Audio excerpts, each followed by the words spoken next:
Tonight, Oklahoma decides, and OU Nightly has team coverage.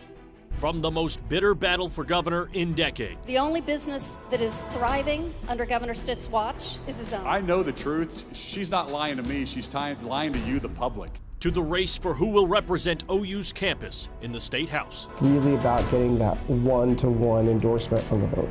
I'm going to be that candidate that fights to protect their life, liberty, and property. We bring you every angle, covering education. Critical race theory is an elective that is taught in college. We don't want kids to have access to pornography in schools. To abortion. It is a states' rights issue. And uncovering what matters most on our campus. There is such a women's rights issue going on in the state of Oklahoma. They're being threatened. This is OU Nightly, Election 2022.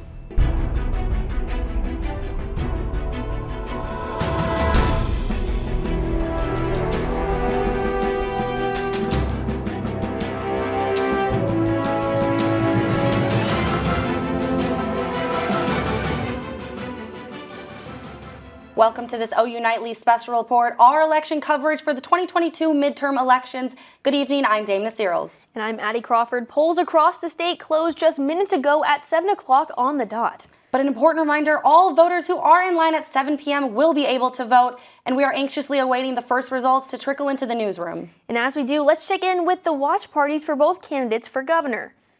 Dakota McDowell-Wapakichi is live at Governor Stitt's election party at the Embassy Suites in Oklahoma City. Dakota?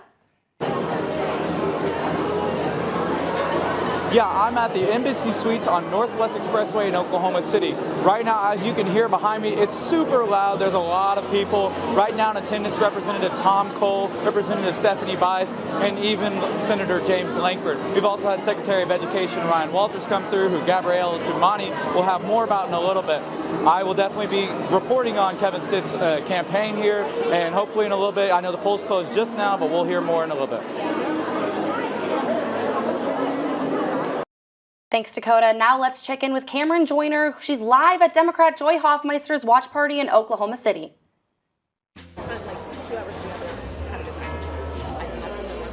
Dana, Addie, we're here at the Oklahoma History Center, which is where Joy Hoffmeister is hosting her watch party as those votes start to roll in tonight. Now, those polls closed just minutes ago, and I know that the anticipation is high in this room, though Hoffmeister has not yet to arrive for those votes to start trickling in. And Hoffmeister split from the Republican Party to run as a Democrat against Kevin Stitt in this election. And there are many things that have separated her from her opponent. Though she calls herself a pro-life in her personal life, she wants to undo some of the things that Kevin Stitt has done during his administration with abortion rights here in Oklahoma, and her tribal endorsement and promise to work with the Native tribes here in the state and prioritize education have also set her apart and appealed with her supporters. And I know everyone has their eye on this race and these results tonight, so stay tuned and I'll have more for you on Hoffmeister's race coming up. Now we're going to take a look at the state superintendent race between Ryan Walters and Gina Nelson. OU Nightly's Olivia Daig is live at the Democrat watch party with more on Gina Nelson. Guys, I'm at the Gina Nelson State Superintendent Watch Party where the polls have closed. We're getting those numbers in, but we don't know anything yet. Gina Nelson has not made an appearance yet. Some issues that she's concerned about is increasing teacher pay, helping rural schools, and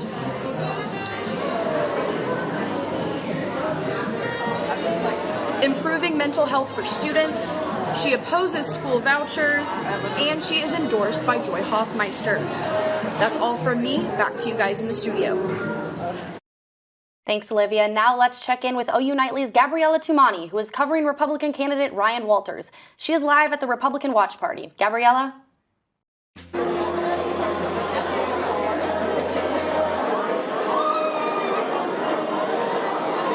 Thanks, Dana. Yes, I'm here at the Embassy Suites in Northwest Expressway, Oklahoma City, where Governor Kevin Stitt's election party is taking place.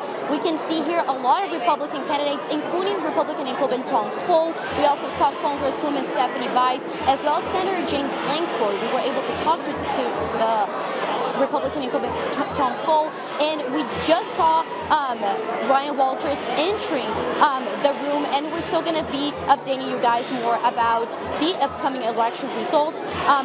Just a reminder, election polls have closed at 7 p.m., so you're not able to vote anymore. We'll keep you updated as soon as we have more information about the upcoming election results. Back to you guys at the desk. Thanks, Gabriella, and thank you guys for joining us for OU Nightly for this special election coverage. We'll be back with you again at 7:30 on Facebook and Cox Cable. Now we're going to take a short break, but plenty more team coverage on the way. Still to come, the fight for Senator Jim Inhofe's seat, House district races, and results later on. Stick around.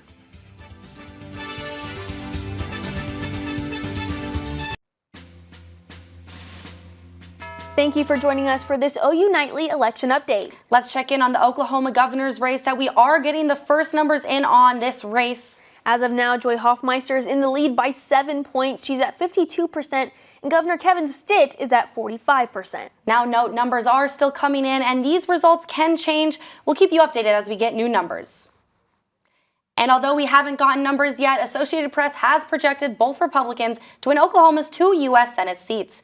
As of now, Senator James Lankford is likely to win his re-election, and Oklahoma Congressman Markwayne Mullin likely to take Senator Jim Inhofe's vacant seat. And with that news, let's get a reaction from Democratic candidate Kendra Horn's watch party. OU Nightly's Amaya Ward is at the Jones Assembly in Oklahoma City. Amaya? Yes, Addie and Dana, I'm here at the Jones Assembly in Oklahoma City for U.S. Senate candidate Kendra Horn's watch party. Horn is a Democrat running against Republican Markwayne Mullin. Now, like you guys mentioned, the AP has already counted this race as solid for the Republican side. However, Horn remains confident in her campaign. I'll be sticking around to bring you guys more updates. Reporting live from Oklahoma City, Amaya Ward. And we have the latest numbers on the race for state superintendent. As of now, Gina Nelson is in the lead by 7 points. The numbers are still coming in, and we will keep you updated as we receive updates. Heading down to Texas, we have an update on the governor's race. OU Nightly reporter Bailey Coyle is in the newsroom with those numbers. Thanks. We have an update on the Texas governor race. The polls closed about 30 minutes ago, so the race is too early to call. But right now, Democrat Beto O'Rourke is leading those polls with 53%, and the incumbent governor Greg Abbott is trailing with 46%. Back to you at the desk. Thank you, Bailey, for that update, and thank you guys for joining OU Nightly for this special election coverage. We'll be back with you again at 8 o'clock on Facebook and Cox Cable. See you then. Thank you for sticking with us. We have new numbers for the Oklahoma State governor's race. The numbers are quickly rolling in for Oklahoma's governor. The state election board says 35% of all precincts are reporting tonight. Incumbent Governor Kevin Stitt has taken the lead from Democratic candidate Joy Hoffmeister. Stitt is over 10 points ahead of Hoffmeister. And with that news, let's check in with OU Nightly's Dakota McDowell-Wapakichi at Governor Stitt's watch party to tell us more what the mood is like. Dakota? Yeah, right now inside this Embassy Suites, it's super loud. There's a lot of people. They were really excited after Senator Lankford won. They weren't really shocked by that, but it was super loud and they were very proud. Now, right now, Governor Stitt is in the lead with 25% of the precincts reporting. So hopefully in a little bit, we'll get a little bit more information for you. And whenever he comes out, we'll get that for you. Reporting from the Embassy Suites, Dakota McDowell-Wapakichi, OU Nightly. Thanks, Dakota. And now let's check in with Joy Hoffmeister's watch party. OU Nightly's Cameron Joyner is there. Cameron? Yeah, guys, Joy Hoffmeister supporters are still here. They're still anxiously awaiting those numbers to keep coming in and for those results to eventually be called. You can see behind me people are hanging out, eating, drinking, just chatting and waiting for those results to come in. This crowd stretches all the way around the room to back behind our camera over here. Hoffmeister has still yet to arrive. I've spoken with her campaign team. She is off-site, enjoying this time with her family and her friends. She will make an appearance later. That time is still undetermined. But as of right now, this room is just anxiously awaiting those results to continue to roll in and keeping a close eye on those numbers as they're being reported. Reporting from the Oklahoma History Center, Cameron Joyner. Thank you, Cameron. Looking at the numbers on the race for state superintendent, here's the latest. As of now, Ryan Walters is leading with 55%. Gina Nelson is trailing with 45%. Numbers are still coming in and we'll continue bringing you updates as we receive them. And as we told you earlier tonight, the Associated Press is predicting both of Oklahoma's Senate races will go to Republicans. James Langford is projected to keep his seat again, according to the Associated Press. The AP is also projecting that Markwayne Mullin will win the race. And now an update on Oklahoma's 4th district in the United States House. Incumbent Representative Tom Cole holds a steady lead over Democratic challenger Mary Brannon. With 29% of the vote reporting, Representative Cole is optimistic about his party's results in tonight's races. I think Republicans are going to have a very good night in Oklahoma at the state level. I think we'll win every statewide. Off federally, it's an unusual election. We don't usually have 2 United States Senate candidates on the ballot at the same time, but I think James Langford will win re-election easily. I think Markwayne Mullin will take the open seat pretty easily. And we have another update on the Texas governor race. Let's head over to the newsroom. OU Nightly's Bailey Coyle is live with the latest numbers. Bailey? Yeah, incumbent Governor Greg Abbott is now leading the Texas governor race by 4 points. Abbott is currently at 42% of the votes, and Beto O'Rourke is trailing with 46.6% of the votes. Dana, Addie, back to you. Thank you, Bailey, and thank you guys for sticking with us. We'll be back at 8:30 live on Facebook and Cox Cable.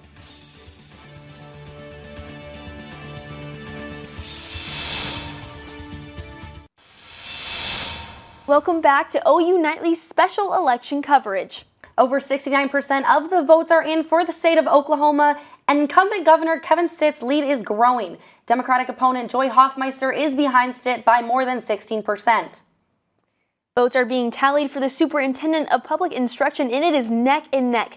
Let's go back to Olivia Daig to give us an update at Gina Nelson's watch party. Addie, I'm at the Embassy Suites in OKC, and while we still haven't received an appearance from Gina Nelson, her campaign manager tells me that she's watching with her family and will make an appearance later tonight. That hasn't stopped people from having a good time here. They're eating, drinking, talking, passing out stickers, and whenever we are watching right now currently the News 9 feed, and whenever Gina's name came on the screen, the whole room erupted into cheers, so there is definitely some positive energy in this room ahead of a very tight race. Reporting in Oklahoma City, Olivia Daig, OU Nightly. OU Nightly's Gabriella Tumani is at Ryan Walters' watch party live with candidate Walters. Gabriella?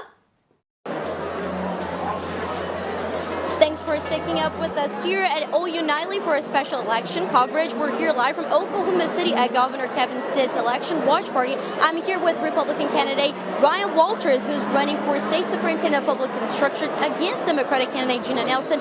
Thank you so much for being here and taking the time to talk to us today.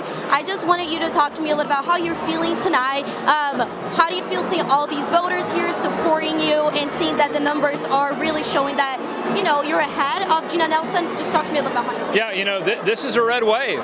This is Oklahomans stating they don't want Joe Biden's agenda in the state of Oklahoma. So this is a rejection of what the president has pushed into the state, what the radical left has been pushing into our state, and we've seen it all over the state as I've campaigned.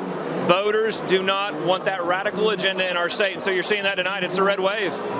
And what do you think are some of the most pressuring issues that Oklahomans are, you know, thinking about right now? And why do you feel like you're the best candidate, specifically, you know, in education? Because this is one of your main points. Why do you think you're the best candidate to address those issues? Yeah, they see the curriculum that's coming into the classrooms. You have sex education, you have transgender education that's being pushed into the classrooms at early ages. You have critical race theory and these divisive concepts instead of a focus on the basics. And they see this as radicalism. This is stuff that is not in line with Oklahoma values instead of the focus on the basics. And so Oklahomans don't want that. What they want is a focus on the basics so every kid can be successful. But this is what the Biden administration continues to push into our schools. And saying you win and Joy Hoffmeister wins, what is the best way that you think you're going to be able to, you know, just like run this state with Joy Hoffmeister, talking specifically about education? Yeah, Joy Hoffmeister's not winning. The governor and I are going to win this election tonight. It's going to be a strong mandate from the people of Oklahoma that they want conservative leadership in the state. All right, is there anything else you'd like to tell Oklahoma voters? No, I mean, this is a red wave election, and we've been saying it. We've said that we've heard it every day. Voters in Oklahoma do not want Joe Biden's vision in our state, and this election tonight is really showing this is what Oklahomans want, and so we're going to continue to bring that to them. Incredible candidate. Thanks so much for your time. Thank you. Thank you. Thank you all for your patience. Thank you. Thank you. Thank you for that, Gabriella. And taking a look at the Oklahoma House of Representatives polls, District 44 polls are showing Democrat Jared Deck is ahead of Republican RJ Harris at 73.1%. District 45 is much closer, with Democrat Annie Menz leading over Republican Teresa Sterling at 55.4%. And for District 46, Jacob Rosenkrantz is ahead of Kendra Wesson at 56.6%. Now we have OU Nightly's Jaden Brandon on Campus Corner, where the Cleveland County Democrats for State House are watching the results. Jaden? That's right, guys. I am here on Campus Corner at Blackbird Gastro Pub, where Norman House District candidates, all three of them for 44, 45, and 46, are here having a conjoined watch party. And it's starting to die down a little bit behind me, but for the most part, tonight was a pretty packed house. There's been lots of cheering as they've seen blue states roll in, lots of numbers, and they're very happy to see the blue on the screen.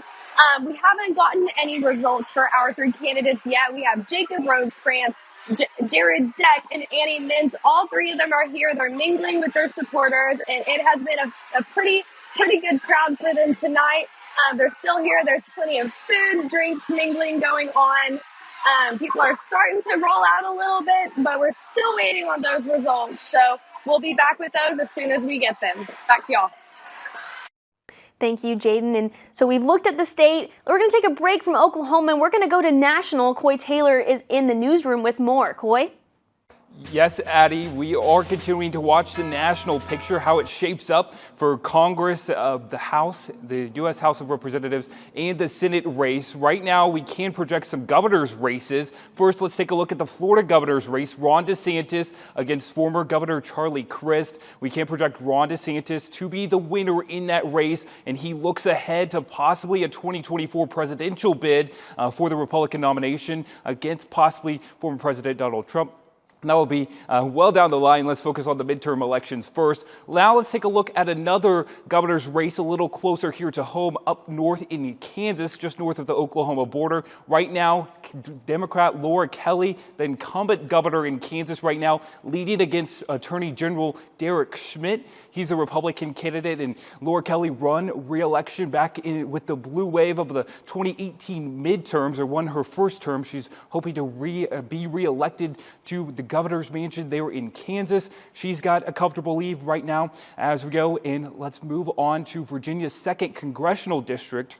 Here, incumbent Elaine Luria, you might remember her or seen her on the January 6th committee hearings. She's facing off against Jen Kiggins. Right now, Kiggins, what would be with 56% of the vote compared to Luria's 44% of the vote, and both are veterans in this race in Southeast Virginia, is where the Virginia 2nd District covers. And now let's change our picture to the Senate. We have our Pennsylvania Senate race. Democrat John Fetterman, the current Lieutenant Governor of Pennsylvania, in the lead right now, 65% of the vote to about 33% for television Dr. Mehmet Oz. And that race is going to come down to the wire, only about 13% of the vote in, and we're expecting that to last throughout the night and not know a winner in that race here over the next couple of hours as they count the vote in Pennsylvania. And let's move to Georgia, what would be Senate race there between a current senator who won a special election last year, Raphael Warnock, with 51% of the vote compared to Herschel Walker's 47% of the vote. He's a Georgia football star, won the Heisman Trophy back in the day. But the interesting thing about the Georgia Senate, if no candidate reaches above a majority vote, 50%, that heads into a runoff on December 2nd. Not what Georgians want. Georgians are tired of seeing the political ads on TV. And then let's check the Senate balance of power at this hour. These are projected races from the AP. Coming into the night, Democrats held on to about 36 seats, to Republicans about 30 to 29 seats, and right now it sits at about 41 seats for the Democrats and 40 seats for the Republicans. Still a lot more races to go. Polls still open in the western half of the U.S., California, Washington, up the West Coast, even Alaska and Hawaii. We'll be watching those races here over the next couple of hours. Addie? Thanks, Coy. And now an update on the U.S. House races across the state of Oklahoma. The Associated Press has now projected incumbent Representative Tom Cole to retain his seat in the U.S. House. He'll spend another 2-year term representing Oklahomans in District 4. And now on to District 2. Josh Breking is projected to take control of the seat left vacant by Mark Wayne Mullen. He will spend the next 2 years representing Eastern Oklahomans in the United States House. And the Associated Press is now projecting the results in the race for District 3. Incumbent Republican Frank Lucas will retain his seat as well and will be reelected to a 16th term in the United States House. Thank you for joining us for this OU Nightly Election Night update. We'll be back with another update at 9 o'clock. Yeah, and on that update at 9 o'clock, we will be live on Cox Cable and Facebook Live. We'll see you then.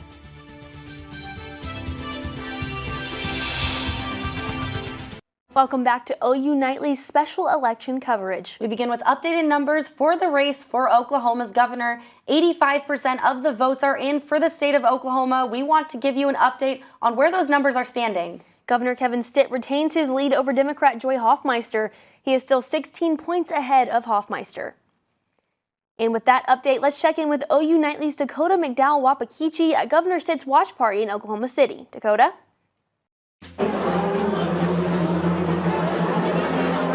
Well, right now inside the NBC Suites Hotel, it's gotten a lot louder. Kevin Stitt's campaign managers just came by a little bit ago, and we talked about how NBC News actually reported that Governor Kevin Stitt won his re-election, but not everybody has said that just yet. Right now, the Oklahoma County numbers are still coming in, whereas the rest of the state has pretty much, a majority of it has been reported. About 10 minutes ago, Oklahoma County was about 50% reported, but just about a minute ago, it was at 85% of the precincts reported. It's a really close race right now with that county, but a lot of the numbers are going toward Kevin Stitt's way. If Kevin Stitt hits the stage anytime soon, we'll bring that to you. Reporting from the NBC Suites in Oklahoma City, Dakota McDowell Wapakichi, OU Nightly.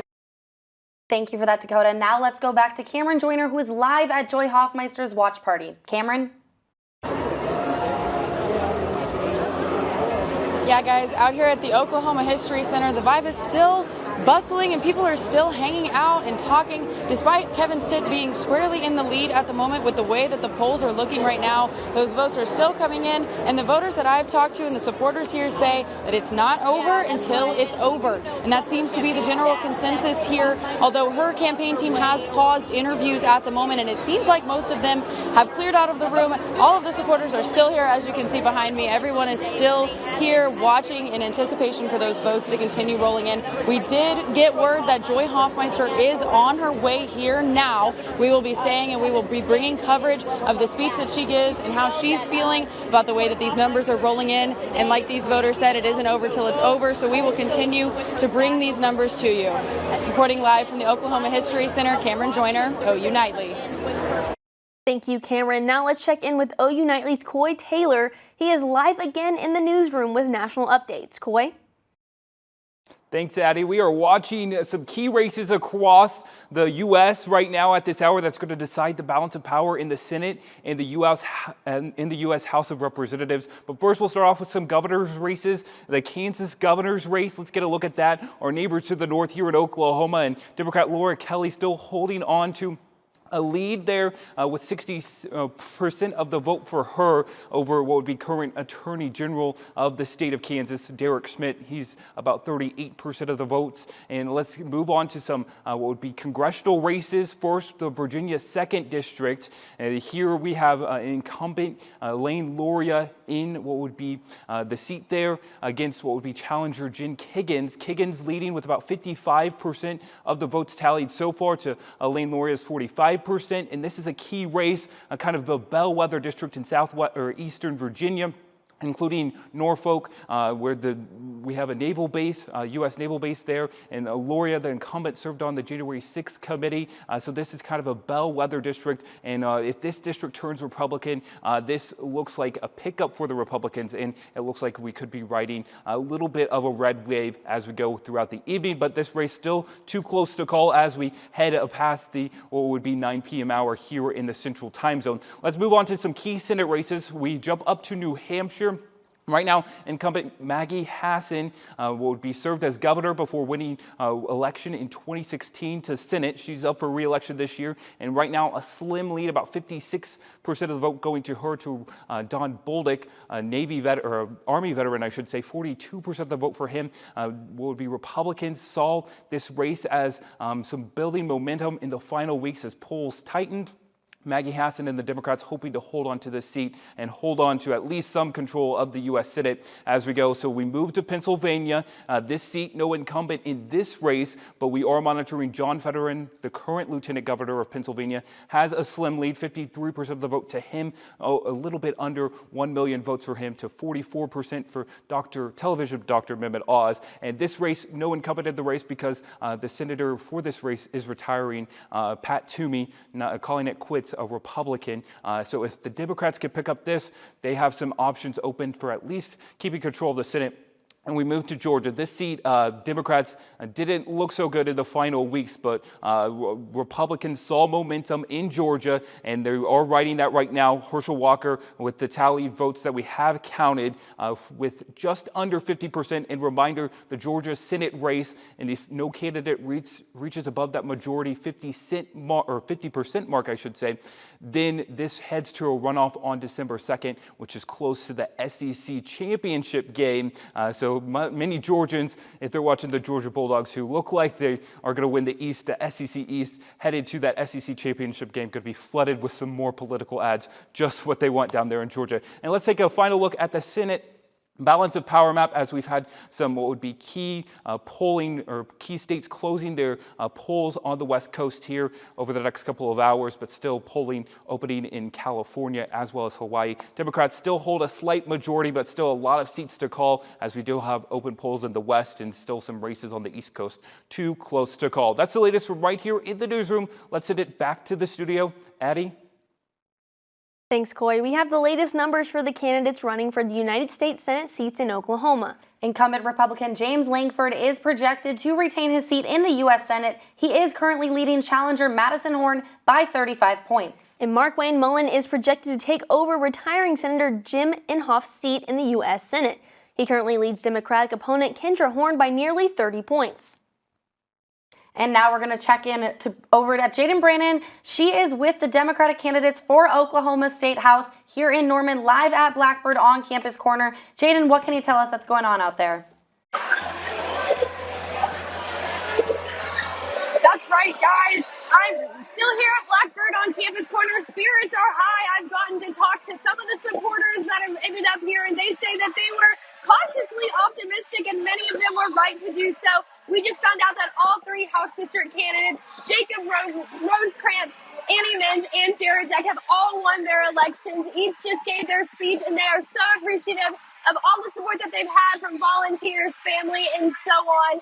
Spirits will continue to be high in the room, and there's still a party going on. They're just still mingling with their supporters and just having a great rest of their night. People are they're starting to leave as they still see some election results coming in from across the state and across the country that don't seem to be the results that they wish for, but they're still satisfied with what they saw here tonight at Blackbird. Reporting live from Campus Corner, Jaden Brannon, OU Nightly.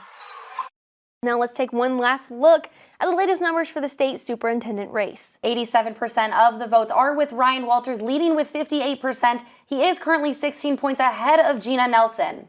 OU Nightly's Olivia Dake is at Gina Nelson's watch party. Let's check back in with her to see what the mood is like. Olivia? Guys, the vibe in here is still very positive as the crowd has thinned out just a little bit. They've pumped the music back up in here, trying to keep spirits high in the wake of these poll numbers coming in, seeing Nelson in the not leading, We were able to speak to Nelson's campaign manager, who says if she wins, she's going to hit the ground running tomorrow. If she doesn't win, he said he can't speak for her, but he imagines she'll still want to fight for Oklahoma teachers and students in the education field. Reporting live from OKC, Olivia Daig, OU Nightly. Thanks, Olivia. And now let's go right to the newsroom with Bailey Coyle, who has an update on our Texas governor's race. Bailey? Thanks, thanks, Dana. I have the governor poll race update. The current Governor Stitt is currently in the lead with 55% of the votes, with Beto O'Rourke following with 45% of those votes. Back to you. Thank you guys for joining us tonight for the special election coverage. We're broadcasting live from Gaylord College of Journalism and Mass Communication on the campus of the University of Oklahoma. Thank you for watching, and we hope you have a good night.